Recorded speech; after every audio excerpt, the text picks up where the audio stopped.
Assalamualaikum warahmatullahi wabarakatuh.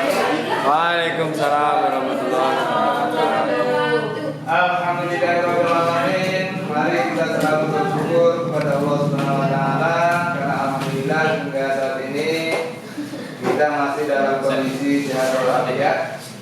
Selanjutnya salawat dan salam mari kita kirimkan kepada junjungan kita Nabi besar Muhammad sallallahu alaihi wasallam. Allahumma sholli ala sayyidina Muhammad wa ala sayyidina Muhammad. Bapak Ibu yang saya hormati,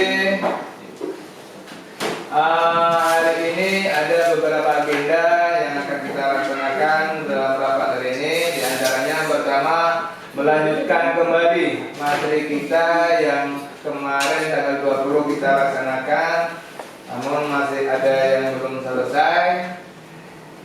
Menumbuhkan budaya positif terhadap guru-guru ya Bapak ya. Nah, kemudian nanti akan kita lanjutkan kepada rapat itu, dan jika masih ada waktu, sekaligus kita akan membahas berkaitan sama kinerja. Jadi tanpa memperpanjang mukadimah, saya minta kepada Pak Adi menyampaikan berkaitan budaya positif untuk tenaga pendidik dan tenaga kependidikan. Pada Pak Adi dipersilakan.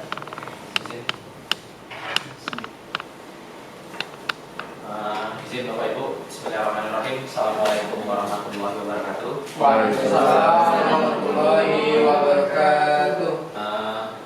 Baiklah, ini terima kasih sebelumnya sudah diberi kesempatan untuk menyampaikan. Ini merupakan bentuk aksi nyata dari program pendidikan guru penggerak dari modul 1.4 itu tentang budaya positif. Jadi minta sedikit waktunya Bapak Ibu, sekitar 30 menitan lah, untuk kita membahas masalah yang dipaparkan berikutnya, yaitu tentang budaya positif. Jadi ilmu ini didapat dari pendidikan LMS, Learning Management System, juga sudah dibahas dengan instruktur dan fasilitator. Apa itu budaya positif? Nanti kita sama-sama nanti dijelaskan, sama-sama kita perhatikan. Langsung aja Bapak Ibu. Jadi untuk budaya positif itu yang mau kita bahas itu nanti ada 6 poin. Yang pertama itu tentang disiplin positif dan nilai-nilai kebajikan universal. Nanti kita bahas sepintas saja sebagai aksi nyatanya. Nanti kalau ada pertanyaan ya silakan gitu. Kalau seandainya bisa saya jawab, kalau tidak saya jawab, mungkin saya limpahkan nanti ke fasilitator atau instruktur. Oke. Ada 6. Poin pertama itu disiplin positif, yang kedua itu teori motivasi hukum dan penghargaan restitusi, yang ketiga itu tentang keyakinan kelas, peraturan yang diturunkan nanti ke keyakinan kelas, terus 2.4 tentang kebutuhan dasar manusia dan dunia berkualitas, terus posisi kontrol, yang terakhir segitiga restitusi. Oke, jadi kaitan budaya positif ini, budaya positif itu apa? Nanti ada kaitannya dengan bagaimana cara kita untuk menangani siswa yang bermasalah. Jadi banyak posisi kontrolnya, banyak nanti dijelaskan juga. Pokoknya kaitan budaya positif itu tentang itulah, tentang sesuatu yang positif yang kita budayakan, sesuatu hal yang positif yang sering kita lakukan berulang, makanya disebut budaya gitu. Budaya positif. Oke, yang pertama itu tentang disiplin positif dan nilai-nilai kebajikan. Ini tentang ilustrasinya.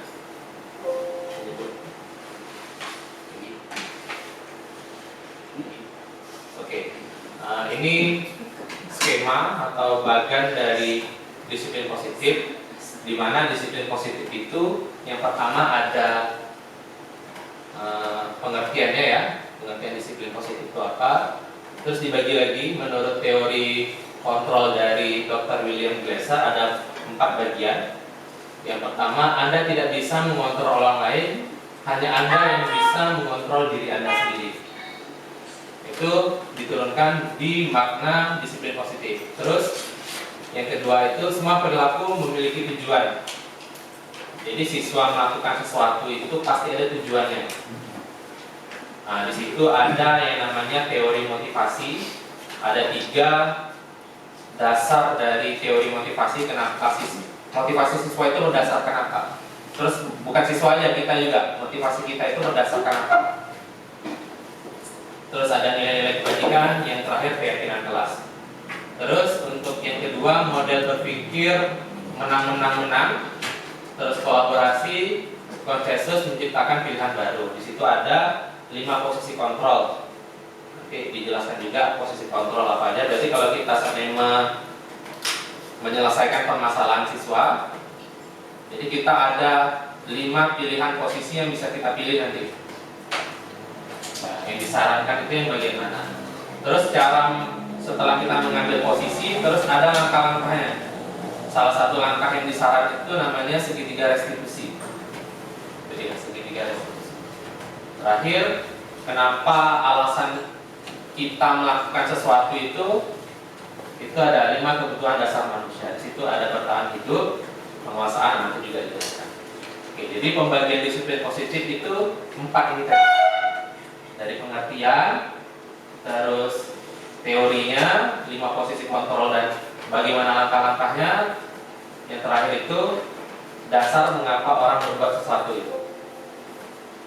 Oke,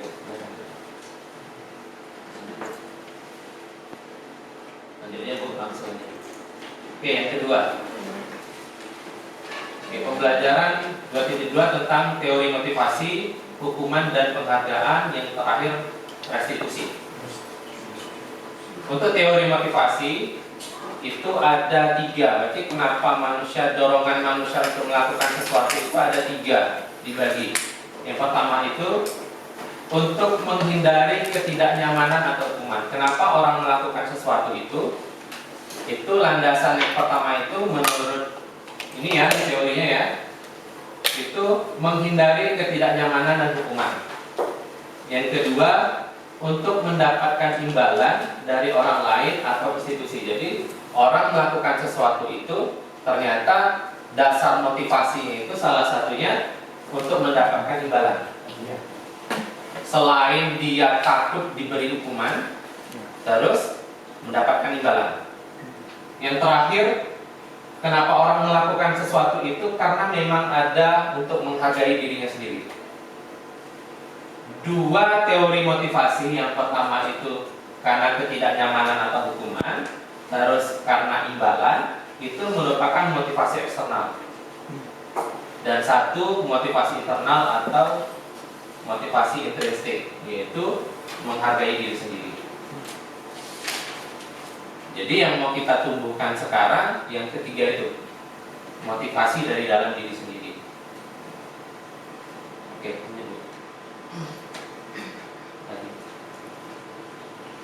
Oke, jadi menumbuhkan motivasi siswa itu berdasarkan penghargaan atau hadiah itu juga tidak semestinya benar ya. Jadi kita memotivasi siswa itu berdasarkan penghargaan atau berdasarkan imbalan itu juga tidak begitu benar. Kenapa? Karena ada pengaruhnya pada jangka pendek dan jangka panjang. Terus penghargaan dapat menghukum, penghargaan dapat mengurangi ketepatan, penghargaan juga tidak selalu efektif. Terakhir, penghargaan merusak hubungan. Ini dia ada peneliti yang mengkaji tentang bagaimana siswa itu dimotivasi dengan penghargaan dibanding dengan motivasi dari dirinya sendiri. Kalau seandainya siswa itu dimotivasi dengan penghargaan misalkan, jadi dia hanya tertuju kepada penghargaan itu. Hanya selalu tertuju pada penghargaan itu. Misalkan ya, di kelas itu ada juara 1, 2, 3 gitu, diberikan juara 1, 2, 3 untuk sebagai penghargaan. Jadi siswa itu belajar itu bukan untuk keperluan dirinya sendiri, tapi orientasinya kepada penghargaan. Saya ingin juara 1 loh, makanya dia belajar gitu. Bukan dia belajar karena dia ingin tahu atau apa gitu. Atau untuk masa depannya. Bukan itu orientasinya. Nah, kalau kita iming-imingi, selalu mengiming-imingi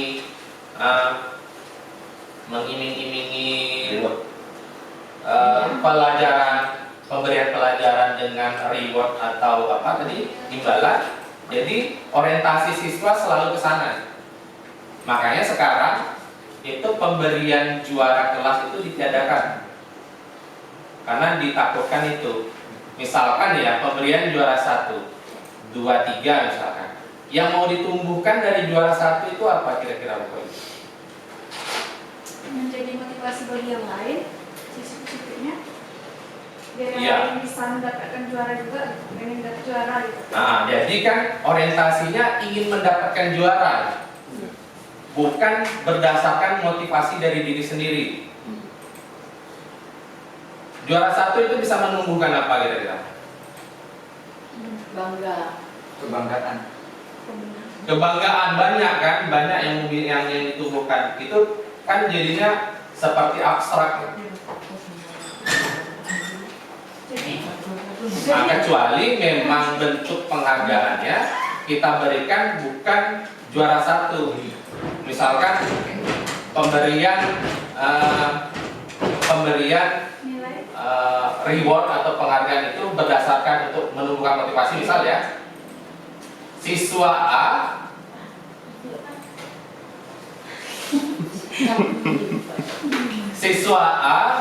itu selalu rajin datang tepat waktu. Nah, berarti pemberian penghargaan kita untuk menumbuhkan itu tadi. Misalkan itu tadi ya salah satunya. Terus siswa B misalkan pintar dalam mengerjakan, pintar dalam menganalisis numerasi. Berarti yang kita ingin tumbuhkan apa? Numerasinya. Tapi kalau seandainya kita orientasinya juara 1, apa yang kita tumbuhkan? Semangat belajarnya. Sama dengan Ya, jadi kan abstrak gitu. Iya, nggak Mau fokus. apa yang kita Betul. tumbuh? Atau yang mau kita tumbuhkan rasa sombong dari orang itu gitu. Iya, enggak fokus dia. kalau misalnya kayak bahasa Indonesia ini kan, ayo anak-anak itu siapa yang mau mengungkapkan pendapatnya, kalau nanti bisa mampu mengungkapkan pendapatnya bukan nilai plus, salah atau boleh? Boleh, tapi nilai plus dalam apa gitu. Nah, jadi ada orientasinya kemana ya? Untuk menumbuhkan motivasi dia. Ada arahnya. Ada arahnya. Konkret gitu ya. Jadi dibilang nilai plus untuk ini atau gimana tuh? Dikonkretkan nilai plusnya apa? Misalkan apa? Untuk menulis puisi gitu kan? Tulisan puisi, bikin penghargaan untuk penulisan puisi. Tapi yang apanya ini, kalimat untuk penghargaan ini bisa menumbuhkan motivasinya ya? Kalau ini kan niatnya, kan mau biar anak itu terbiasa berbicara menggunakan bahasa Indonesia yang benar, mengungkapkan pendapatnya. Nah, jadi mereka merasa termotivasi untuk belajar. Nah, berarti si A misalkan pemberian motivasinya apa? Pemberian penghargaannya apa? Si A siswa yang rajin menulis terus dapat membuat puisi dengan benar. Jadi yang kita beri penghargaan itu kena, yang mau kita tumbuhkan itu kena. Kalau seandainya kita cuma beri penghargaan juara 1 aja, juara 1 kepada siswa, apa yang mau kita tumbuhkan dari siswa itu? Ya kalau memang yang mau kita tumbuhkan itu tepat pada sasarannya, kalau tidak gimana? Tumbuhnya ke samping.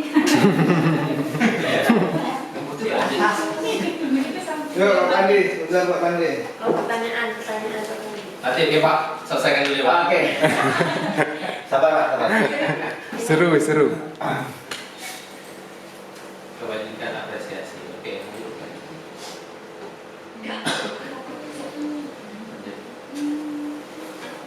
Oke, ini untuk hukuman ya. Jadi ada untuk motivasi terus penghargaan dan hukuman.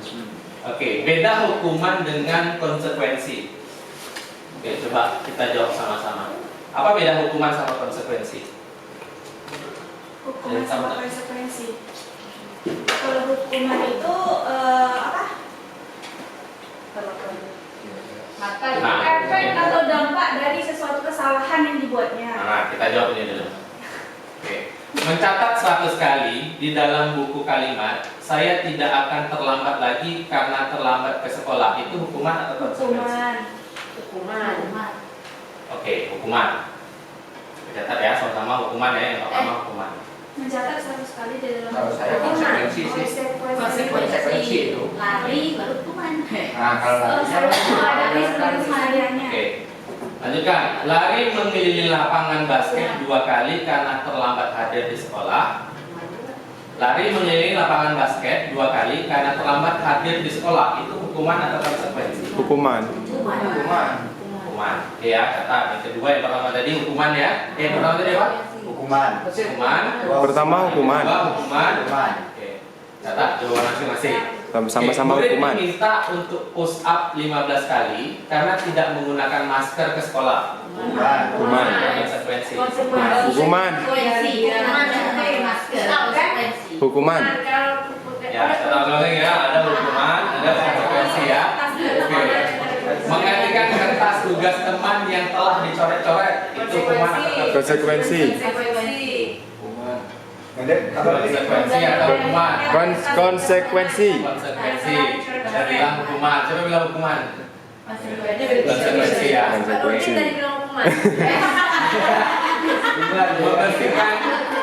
Membersihkan tumpahan air di meja tulis karena tersenggol pada saat belajar. Konsekuensi. Murid disuruh untuk mengenakan sepatu seharian di sekolah karena tidak mengenakan sepatu hitam. Konsekuensi. Hukuman atau konsekuensi? Hukuman. Hukuman. Oh. Oke, kita catat ya hukuman atau konsekuensi ya. Ya, hukuman. Lari mengelilingi lapangan basket 2 kali karena terlambat 10 menit untuk pelajaran PJOK. Itu hukuman atau konsekuensi? Hukuman. Tapi pelajaran PJOK loh. Hukuman. Mengecoh. Allah. Coba kita Jadi beda hukuman dengan konsekuensi. Kalau hukuman itu berarti tidak ada kaitannya sama dengan kesalahannya. Tidak ada kaitan. Ya, tadi tidak ada kaitannya sama kesalahan. Contoh penggunaan sepatu hitam. Ya, Tidak pakai. dia tidak pakai sepatu hitam. Terus kita suruh dia push up 100 kali. Itu hukuman atau konsekuensi? Hukuman. Hukuman. Karena push up itu tidak ada kaitannya dengan sepatu hitam. Ya, betul. Contoh yang berbeda dengan konsekuensi ya.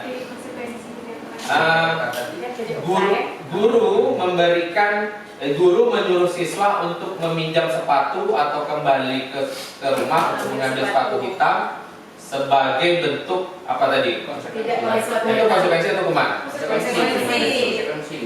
Karena konsekuensi itu untuk memperbaiki kesalahannya. Sedangkan hukuman dalam bentuk pelanggaran cuman tidak untuk memperbaiki kesalahan. Oke, kita tengok jawabannya. Ada sila ya. Hukuman. Mencatat 100 kali dalam buku kalimat, saya tidak akan terlambat lagi karena terlambat ke sekolah. Ada tidak hubungan yang saya tidak akan terlambat lagi mencatat 100 kali sama Tidak. memperbaiki dia terlambat? Tidak. Ada. Capek Berarti dia. itu termasuk. Jadi Catat. contohnya Ada 10. Biar terlambat. Berarti misalnya Ya. gini bang, dia nggak bikin tugas, jadi tugasnya jadi 100, berarti itu konsekuensi. Konsekuensi. Karena berhubungan Ada kaitannya dengan tugas. Gimana?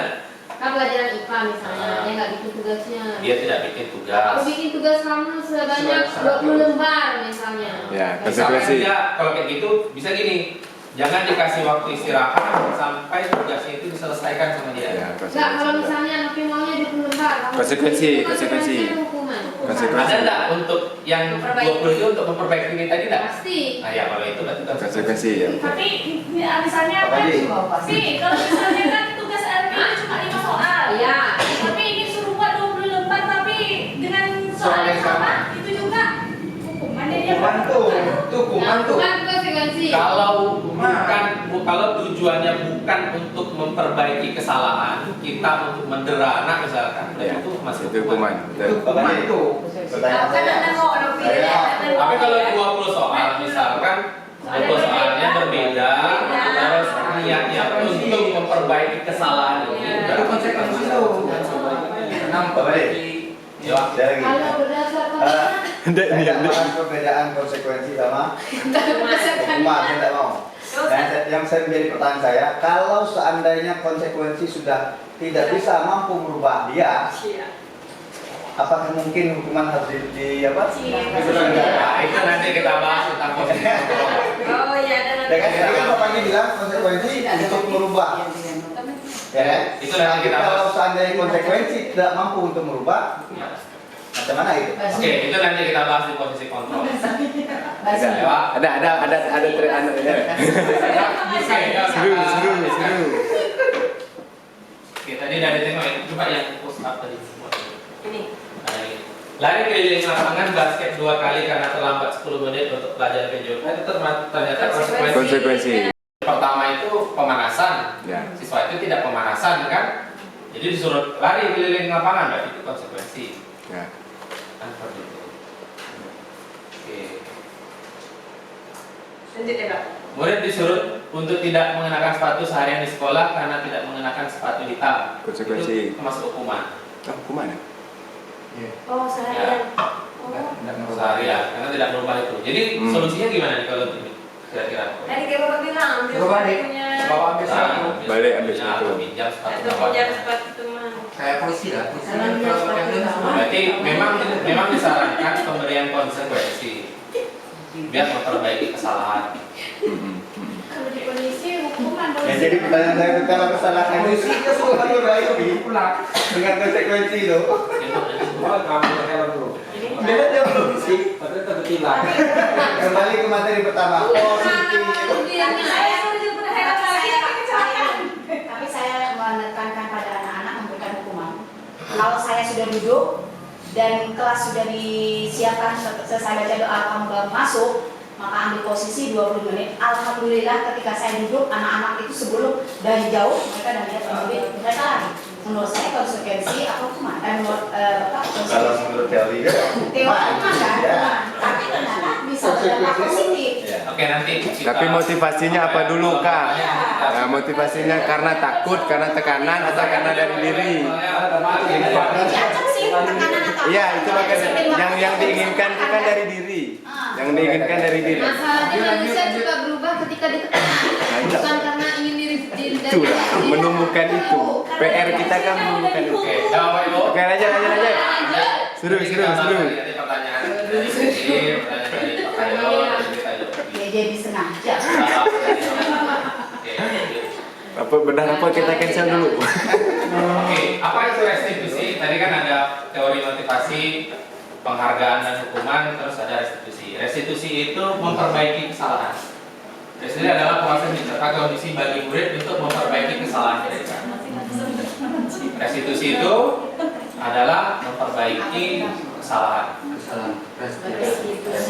Oke, kita belajar tentang kita cari tahu sama-sama tentang tiga restitusi atau lain bagaimana. yang terbuat anu ya prostitusi.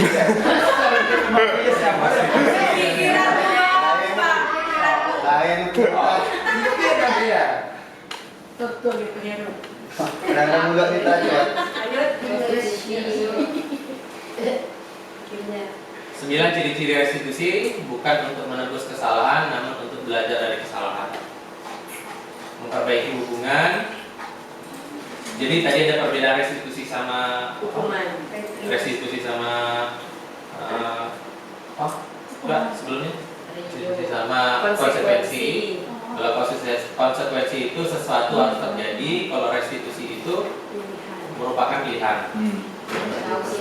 Jadi restitusi itu hukuman gitu.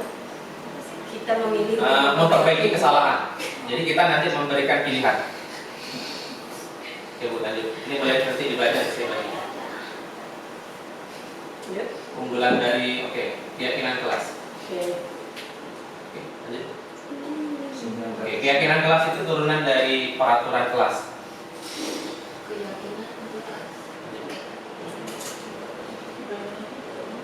Dari peraturan kelas baru naik ke keyakinan kelas. Dari keyakinan kelas baru menjadi lingkungan positif. Baru kalau dibiasakan jadi budaya positif.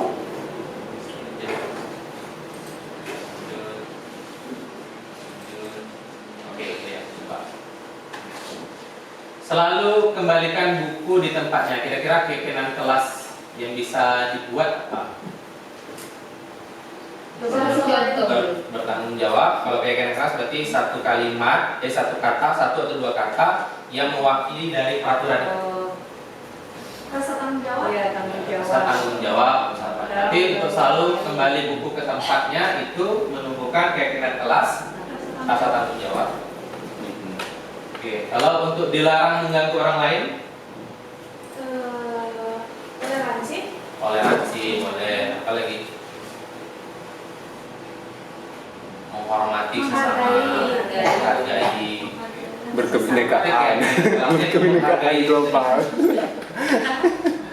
Berkebinekaan. hadir di sekolah 15 menit sebelum pembelajaran dimulai. Menghargai orang lain. Dilarang melakukan kekerasan. Menghargai. Menghargai orang lain. Toleransi juga. Dilarang menggunakan narkoba. Tanggung jawab. Tanggung jawab, Menghargai diri sendiri. kesadaran, apa lagi? Kesehatan, Dan ya. Menghargai diri sendiri. Bergantian atau menunggu giliran. disiplin. Disiplin. Disiplin. Gunakan masker. Disiplin. Disiplin. Kesehatan. Nah, itu dia namanya keyakinan kelas itu dia. Jadi dari peraturan kita turunkan ke keyakinan kelas. Misal kita punya aturan di kelas itu seperti ini. Apabila kawan-kawan lain berpendapat, yang lainnya itu diam dulu, mendengarkan, menunggu giliran. Nah, itu kira-kira keyakinan kelasnya apa? Menghargai. Jadi kalau seandainya siswa melanggar, berarti dia melanggar apa? Melanggar menghargai orang lain. Gunakan masker, udah ya, jangan berlari di kelas atau koridor, itu juga menghargai orang lain. Itu jawabannya. Nah, ini. Tanggung jawab sama orang lain, sama orang berkomitmen. Oh, disiplin, ada disiplinnya. Ada. Tak apa-apa, boleh ditambahkan. Iya, iya. Boleh ditambahkan. Oke, selanjutnya tentang kebutuhan dasar manusia dan dunia berkualitas. Kebutuhan dasar manusia berarti selain berdasarkan motivasi, seseorang melakukan sesuatu itu juga berdasarkan kebutuhan dasarnya. Itu merupakan teori, bukan teori dari saya, teori dari orang-orang yang di atas. Contoh, itu PPG, kan? Itu untuk diri sendiri. Oke, itu 5 kebutuhan dasar, ada 5 kebutuhan dasar manusia. Kenapa orang melakukan sesuatu itu berdasarkan itu? Ada 5. Yang pertama itu berdasarkan kasih sayang dan rasa diterima. Bagian bertahan hidup kan? Jadi orang melakukan sesuatu itu bisa jadi alasannya karena kasih sayang dan rasa diterima. Terus yang kedua itu penguasaan. Jadi dia mau berkuasa. Itu merupakan kebutuhan dasar manusia. Yang ketiga itu kebebasan. Yang keempat itu kesenangan. Yang kelima itu bertahan hidup. Kadang kalau siswa melakukan sesuatu kesalahan, itu tidak mungkin tidak ada alasannya. Iya. Pasti ada di antara, kalau tidak ada pun alasan yang sesuatu ya, pasti ada di antara 5 ini. Nah, kalau seandainya udah ada di sini, gampang kita mencari solusinya harusnya kemana? Dari mana Pak? Lanjutnya Pak berarti. Terus. Nomor itu deh sih. Oke, lanjut. Oke, ini dia 5 posisi kontrol. Setelah kita tahu kenapa melakukan itu berdasarkan 5 kebutuhan terus motivasinya juga. Nah, ini dia 5 posisi kontrol yang bisa dipilih guru untuk menyelesaikan masalah. Jadi kita di sini sebagai pengontrolnya. Oke, yang pertama itu penghukum. hukum berarti dia menghardik, memberi hukuman, terus dan sebagainya, apa ya? Menghargai, menunjuk, Lempar ciplek. Luka pengelir.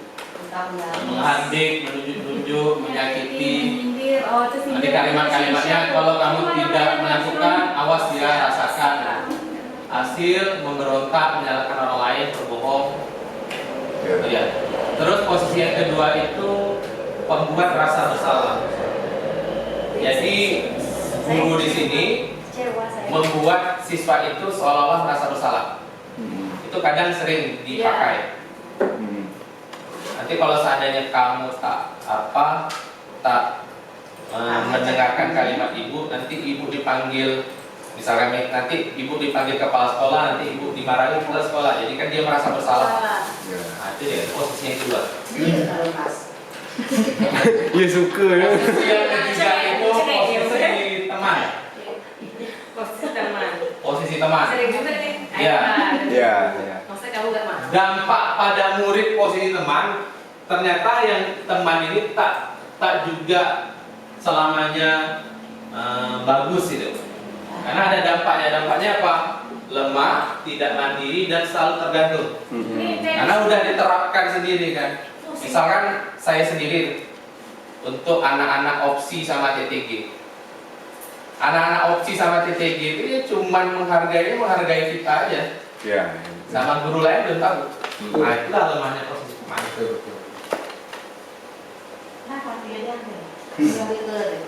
Nah, terus posisi pemantau. Posisi pemantau ini dia menengok ada nggak yang dilakukan siswa itu menyalahi aturan.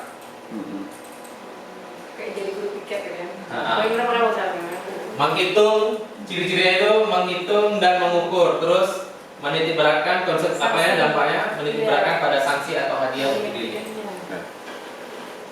Tapi yang benar mungkin kita Ini yang benar nih. Nah, yang terakhir itu posisi manajer. Posisi manajer ini untuk mencari solusi.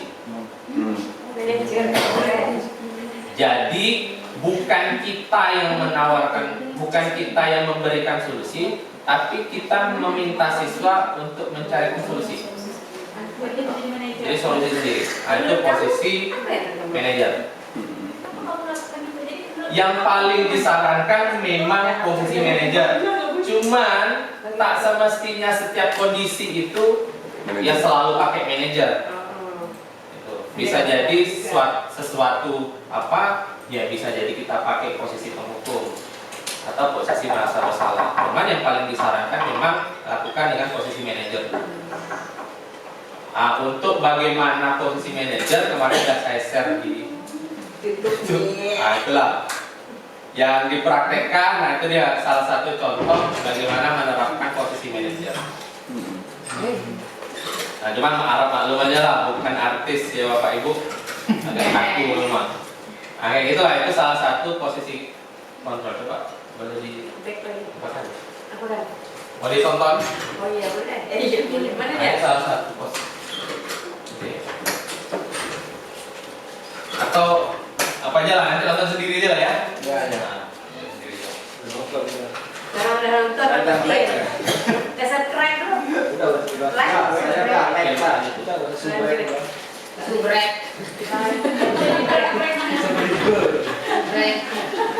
Beraya tidak sebaiknya dah. Itu lah. Sare. Sare. Oke, cara menerapkan posisi kontrol itu ada ini ya, ada saran juga. Itu dengan menggunakan segitiga institusi. Kalau tidak bisa pun tak ada masalah. Yang jelas, yang posisi manajer itu, coba menawarkan bagaimana siswa itu bisa memberikan solusi untuk dirinya sendiri untuk posisi manajer. Ini. Lanjut dulu. Terakhir. Oke, segitiga restitusi. Ini langkah-langkahnya seperti apa? Yang pertama itu validasi kebutuhan. Itu yang kedua menanyakan keyakinan. Yang terakhir validasi kebutuhan. Yang menstabilkan identitas. Validasi kebutuhan. Yang terakhir menanyakan keyakinan. Jadi cara untuk melakukan posisi kontrol manajer kalau dipadukan dengan segitiga restitusi itu menyelesaikan masalah siswa. Yang pertama itu, langkah yang pertama itu menstabilkan identitas. Maksudnya apa? Menstabilkan identitas itu membuat siswa itu tidak selalu dalam posisi salah. Misalkan dia pakai sepatu lagi.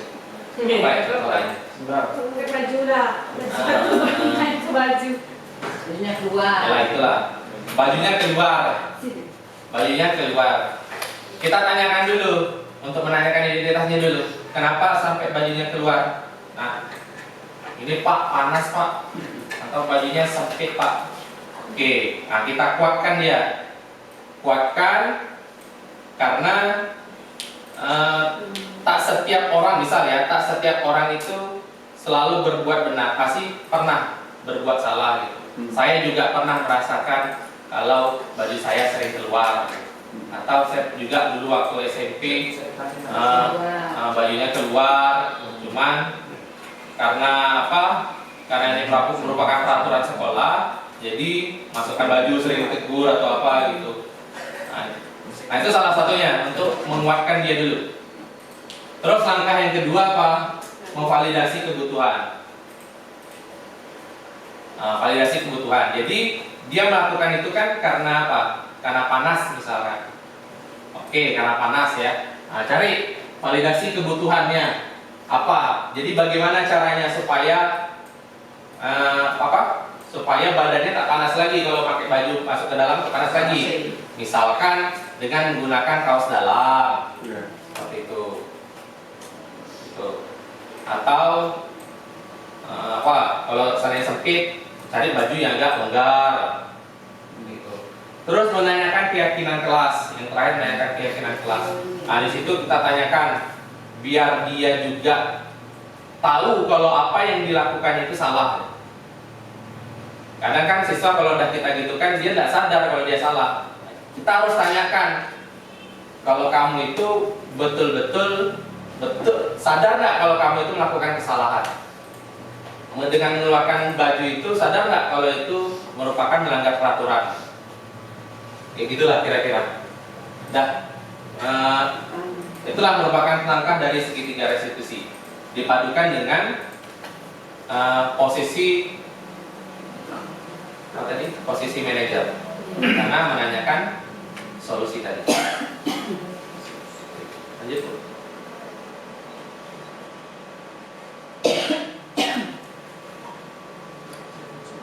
Oke, habis ya. Habis Terima kasih. Terima kasih.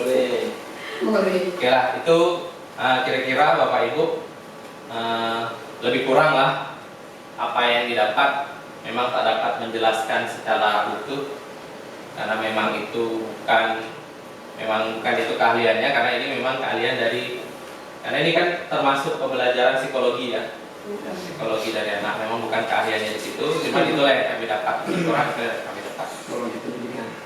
Terima kasih. Itu udah lebih juga. Oke, silakan kalau seandainya Anda Bapak Ibu yang mau bertanya, kita cari apa? Kalau bisa dijawab, kalau enggak coba saya tanyakan ke yang lebih tahu. Silakan. Saya tadi Yang masalah itu tadi ya. Nah, makanya itu ketika konsekuensi sudah tidak mampu membuat dia lebih baik. gimana caranya? Nah, makanya itu kita disarankan untuk menggunakan posisi control manager dulu. Jadi siswa itu yang memberikan solusi untuk dirinya sendiri. Kalau dia udah menawarkan solusi itu berarti kan dia menyanggupi itu gitu.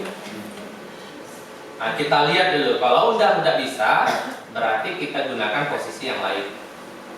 Nanti saya kemarin pernah juga menggunakan posisi manajer. Jadi mungkin Pak Tasrif juga pernah melakukan. Contoh. Kalau seandainya baju tamak luar, Di luar. kalau baju tamak luar, gimana enaknya kalian? Oke, siap Pak? Kami siap usap 10 kali. Kalau seandainya anu lagi apa namanya? Tamak luar lagi. Apa konsekuensinya? Siap tambah lagi, Pak. Nah, itu untuk pemberiannya bentuknya hukuman ya, Pak. Ya. Jadi gini Pak, itu untuk baju ya Pak, misalkan ini saya berikan contoh, bukan mengajari, enggak, cuma nanti cobalah cari yang apa yang lain kalau ada yang lain. Jadi kalau seandainya siswa ini kan baju yang tapak dalam ya, jadi baju kaos cuma nampak. Enggak, baju tamak luar. Maksudnya Jadi yang keluar bajunya keluar. Nah, jadi gini, saya pernah menerapkan kepada catur kelas 7 berapa ya? 71. 81 sudah. Catur. Sampai sekarang alhamdulillah tidak keluar lagi bajunya. Biasa dia keluar. Catur. Nah, saya menerapkan posisi itu Pak. Jadi begini, langkah pertama itu kan saya sesuai sama segitiga restitusi tadi. Langkah pertama itu saya tanyakan dulu. Kenapa kamu keluarkan baju? Dia jawab, ini Pak biar keren Pak. Saya ingat kali jawabannya itu, biar keren Pak. Biar keren. Oke, saya pun kalau mau ke sekolah tuh mau kelihatan keren gitu. Berarti kan langkah pertama, kita kuatkan dia dulu. Setiap yang kamu lakukan itu tak semestinya salah. Kalau saya pun kalau keluar pun pengennya keren juga. Tapi dengan saya masuk baju juga jadinya keren gitu kan. Gitu. Langkah pertama, berarti kita kuatkan dia dulu, biar dia tidak merasa bersalah. Yang pertama. Terus yang kedua, langkah kedua, kita validasi dulu dia. Itu dia sadar nggak kalau dia itu melakukan kesalahan. Sekarang saya tanya sama kamu, kita punya peraturan tidak boleh mengeluarkan baju selama pembelajaran. Karena kamu sadar nggak apa yang kamu lakukan itu salah. Kalau seandainya kita tak lakukan itu, siswa tak bakal sadar kalau apa yang dilakukan itu salah. Kalau orang dewasa yang baru saya tanyakan tentang keyakinannya. Kira-kira kamu melanggar apa nih? Tanggung jawab, disiplin. Karena kan kita awalnya memang belum melakukan tentang keyakinan kelas kan. Ya Pak, saya mungkin agak disiplin. Nah, baru saya tanyakan, kira-kira solusi apa yang bisa buat sehingga kamu tidak lagi keluarkan baju? Mungkin Pak saya akan cari tali pinggang yang agak bagus itu Pak, biar agak keren gitu Pak. Nah itu jawabannya dia. Alhamdulillah sekarang tak keluar-keluar lagi bajunya secatur. boleh kita coba.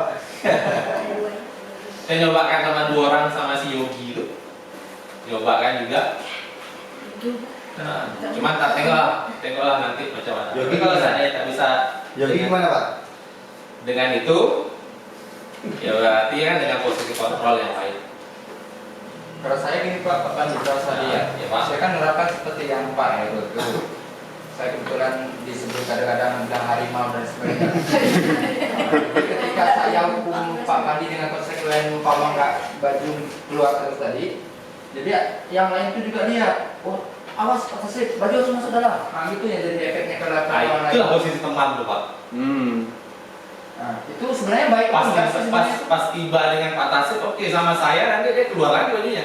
Sama Pak Nurdin keluar lagi bajunya. Itulah posisi teman itulah. Makanya itu kita dia anjurkan untuk posisi kontrol, biar siswa itu mencari solusinya sendiri.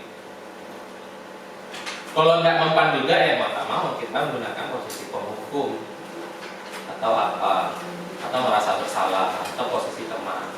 Tapi perlu kita coba. Oke, ada lagi Pak Ibu? Bingung. Bingung.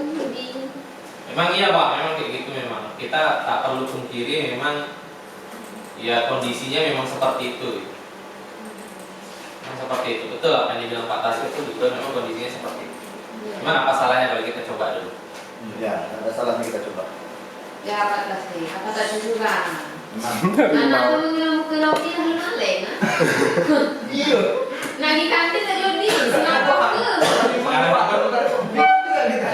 Saya pun coba yang bentuknya karena tadi pungkiri memang saya awalnya memang dasarnya memang sering menghukum gitu kan. Ini lagi mencoba berubah. Mencoba berubah, mencoba yang seperti itu jalan atau tidak kan ya? Ya. Karena yang dilakukan ini misalkan penghargaan tadi itu bukan kita yang apa kan, tapi itu memang dari orang yang ahli di bidang itu. Itu pun bukan orang Indonesia, orang luar negeri yang memang meneliti masalah itu, bukan saya yang dihukum oleh penghargaan tadi. Reward tapi reward ya. Dihukum oleh penghargaan. Iya, dihukum oleh penghargaan. Penelitiannya dihukum oleh penghargaan. Jadi juara nggak boleh apa kira-kira Pak ya? Boleh, cuman itu tadi Ada kategori. terus bisa menumbuhkan motivasi intrinsik. Ya, ada kategori bang. Soalnya kayak saya di poli ini tetap saya tanyakan ke anak-anak tujuan keluarga poli apa? Kalau mau bertanding, saya naik ikutan Pak. Saya langsung buat. Itulah Pak, selama ini yang saya terapkan itu. Misalkan TTG kemarin yang saya terapkan apa? Kalau kami juara 1 di provinsi, kami bakal dapat 15 juta loh. Coba bayangkan. Orang itu udah membayangkan itu dulu dan ngarahkan ke sana dulu gitu. Jadi kreativitasnya bisa jadi kurang dibanding saya melakukan penelitian ini. Kalau seandainya saya kuliah nanti saya gampang. Oh, ingat yang diajarkan bapak ini harus seperti ini, gini. Ini tuh tak boleh seperti ini gitu. Itu lebih bagus lagi. Tapi sulit rasanya anak-anak. Ya, memang menentukan motivasi intrinsik itu memang sulit. Ada lagi Pak Ibu? Nggak bisa instan. Oke Bapak Ibu. Suaso. Misalkan siswa kita sendiri pun yang diingatkan loh. Menurut jengukom kan kak. Itu kan ini sampai. Ya. Ada lagi Pak Ibu? Ada yang naboni pun bisa. Yang itu jadi musuh. Gimana Kak? Salah satu Mufid, gimana Mufid? Apa? Gimana? Saya mengajarkan kawan-kawan untuk sabar. Padahal saya sendiri tak sabar. Pak Ustadz. Nah, ada lagi? Ya? Oke. Terima kasih ya Pak Ibu atas waktunya. Oh ya, Pak. Terima kasih atas waktunya. Jadi berkaitan sama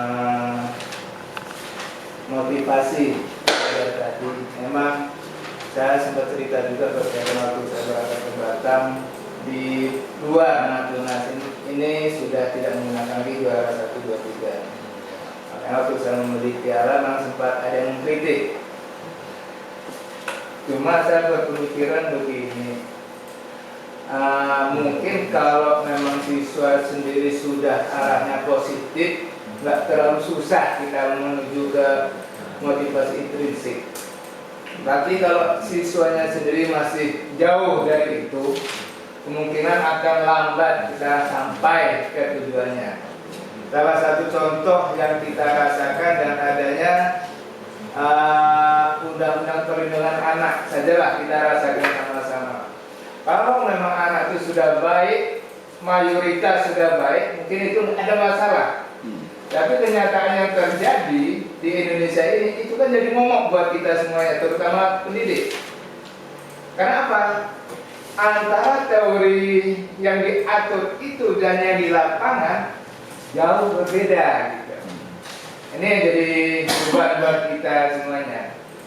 Makanya saya sampaikan sama yang di Batam, kalau kami itu masih menggunakan itu dalam tujuan biar tambah semangat anak-anak itu untuk berprestasi. Nah, memang dalam juara 1, 2, 3 tidak spesifik sesuai dengan tema yang diinginkan Pak Guru mata pelajaran mungkin. Pada tema tertentu bisa kita kasih penghargaan secara intrinstiknya ya. Tapi kalau sudah juara kelas tibanya, itu kan udah merangkum keseluruhan gitu kan posisinya. Dan tujuan satunya motivasi untuk semangat belajar dan semangat dengan adanya motivasi belajar yang tinggi, maka nilai pasti akan tinggi. Yang nilai tinggi tentu alhamdulillah dapat reward juga macam itu. Itu satu. Yang kedua, kita sendiri sering mengadakan ajang-ajang perlombaan. Apa bedanya nanti kita? Setiap ada perlombaan pasti ada juara. Baik itu olahraga, akademik dan seterusnya. Tanpa ada dibilang juara, mungkin anak-anak sendiri tak akan ada yang mau ikut gitu. Itu yang terjadi ya, realita di lapangannya gitu. Nah, jadi macam mana kita menumbuhkannya itu kan itu yang jadi problem. Makanya saya sampaikan kalau memang anak-anak seni motivasinya udah kuat, teori ini mungkin nggak ada masalah, bisa berjalan walaupun agak lambat. Tapi kalau masih jauh memang tambah jauh untuk mencapainya. Yang saya khawatirkan macam itu gitu. Ya. Jadi gini Pak, jadi gini, kalau untuk yang tadi apa tentang pemberian juara 1, 2, 3, kalau saya rasa misalkan yang kemarin di video ada video yang saya share ke grup tentang anak yang ranking 35 siswa dari 35 siswa. Ya, dia ranking 35 dari 35 siswa. Tapi dia jago atletik. Karena dia di ranking 35 itu yang menjadi masalah sebenarnya. Padahal dia kalau seandainya, jadi kita orientasi kita berdasarkan apa ya? Berdasarkan kemampuan anak itu atau berdasarkan rankingnya tadi? Kalau seandainya kita 35 dan down dulu dia, padahal dia atletik oke. Nah, apa salahnya walaupun dia 35 tapi tetap kita kasih dia reward karena dia berprestasi di bagian tertentu. Semuanya ada karyawan. Karena memang kasus macam Rahmat umuran kemarin anak kita, dia ranking bawah memang pelajaran dia tak oke, tapi olahraga dia ngapa mewakili sekolah kita. Udah daerah. Pelajaran memang oke, tapi dia jadi oke.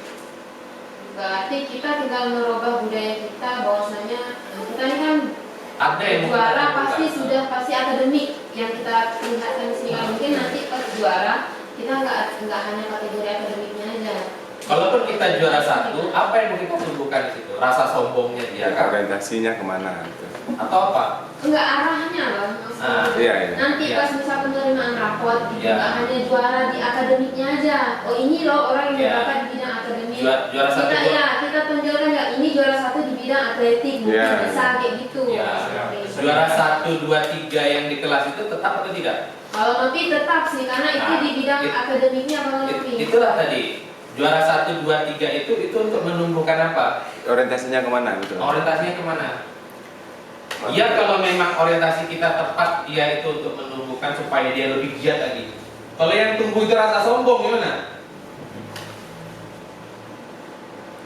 Saya sedikit bang. Lebih mending kita langsung kasih nama aja. Dia memang Ya, kuat di betul. juara di bagian akademik. Ya. Izin anak bang, mungkin tanggapan sedikit.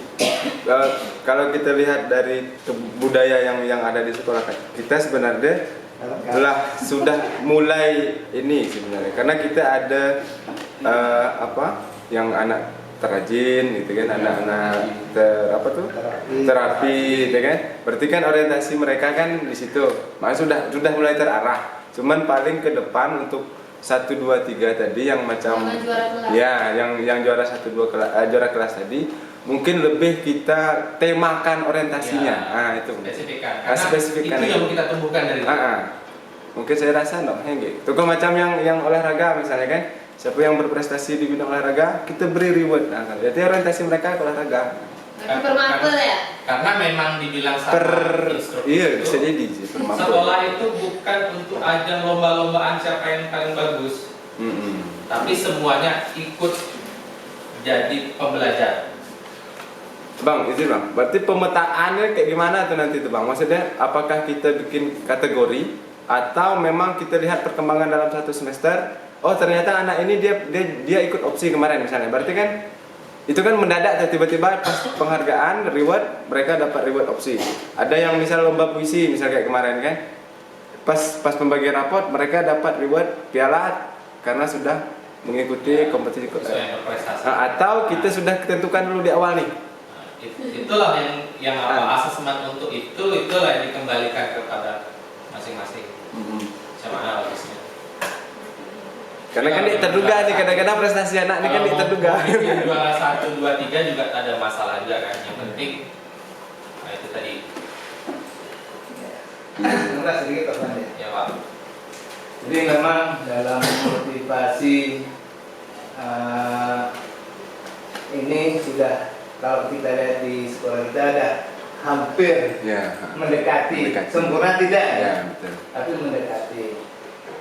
Jadi yang diumum dari juara 1, 2, 3 itu adalah hasil penilaian akademik sebetulnya. Kalau kita lihat nilai-nilai ujian-ujian, memang di kurikulum merdeka tidak mutlak hanya satu penilaian saja, hasilnya saja. Bisa jadi akademiknya, bisa jadi keterampilannya dan sebagainya.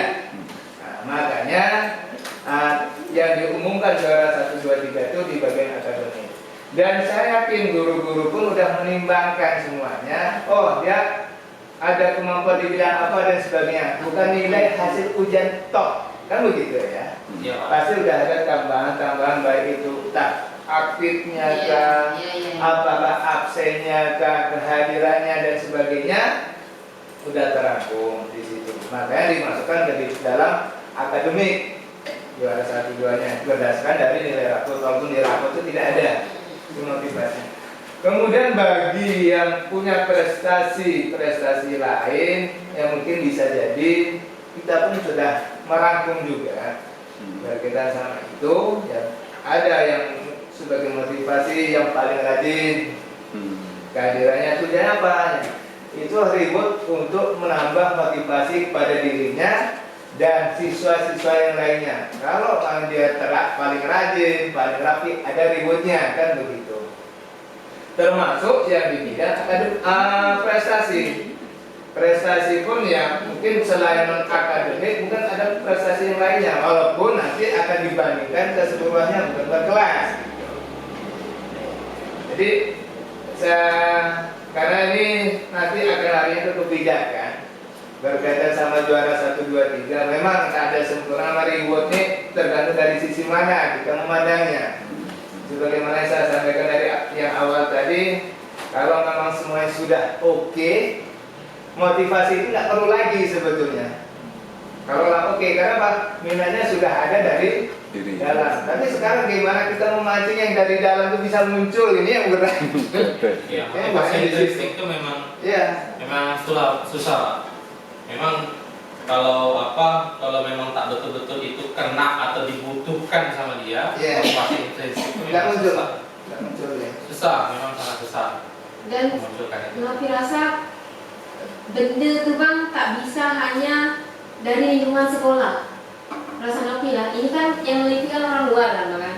Kita tahu lah gimana cara parenting orang luar dengan orang Indonesia, itu pasti beda. Nah mereka dari situ, makanya lingkungan mereka tuh beda. Nah ini bagusnya ada ke arah kita di orang tua itu beda polanya. Ketika kita menerapkan dia di sekolah, nah kesulitan kita tuh di situ terkadang. Kalau ke arah orang tua, arah keluarga itu memang udah jauh dari ranah kita. Sekarang yang mau kita perbaiki itu yang di ranah kita aja dulu. Ranah kita dulu. Untuk ranah yang keluarga memang mungkin betul yang dibilang sama Bu Noviona, betul gitu di keluarga. Tapi yang untuk keluarga itu memang nggak bisa lah. Kalau untuk kita nggak bisa kita mencampur adukan urusan ke sana, itu memang tak dapat. Sekarang yang bisa kita perbaiki itu yang ada di ranah kita inilah. Kuncinya ini sih Bang, kalau saya izin. Kuncinya kita siap dipandang oleh orang luar itu tidak seperti biasanya ya. Karena betul, karena saya pernah ketemu juga ada orang tua yang sekolahnya itu tidak memberi reward juara Pak. Jadi pas pula saya lagi belanja, sekolah kita kan ini kan, jadi awal maulah anak ni di lu keriak bedean dia. Ah kadang rasa dia nak beri juara di lu piala aja. Kayak gitu. Mau enggak mau kita karena kita ini tadi harus siap dengan karena kita merubah dogma sih sebenarnya, kan dogma yang berlaku. Ya. Bukan maksud pemberian penghargaan itu salah, dan boleh pemberian penghargaan, cuman dapat menimbulkan motivasi. Ya. Kalau juara 1 itu tadi yang kita misalkan, itu bisa nggak menumbuhkan motivasi itu? Juara 2 bisa nggak menumbuhkan motivasi itu? Atau ada motivasi lain yang muncul? Nah, itu yang kita lakukan.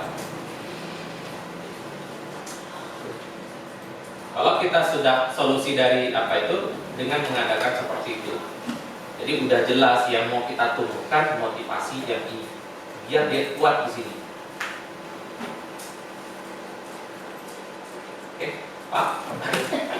Kita pikirkan lagi nanti. Ya. Menu-menunya. Benar. Mikir ini cimbe. Oke, Bapak Ibu. Oke, saya rasa Namanya jadi yang penting. sampai Ya, nemo yang diganti. Terima Ya. Kalau kasih juara atas kelas itu kesannya perhatiannya. akhir, Pak. Mohon maaf Kalau atas saya segala ya, kekurangan. kalau juara kelas kan kita Saya kan akhiri juara dengan kelas. Assalamualaikum warahmatullahi wabarakatuh. Waalaikumsalam warahmatullahi wabarakatuh. Wabarakatuh.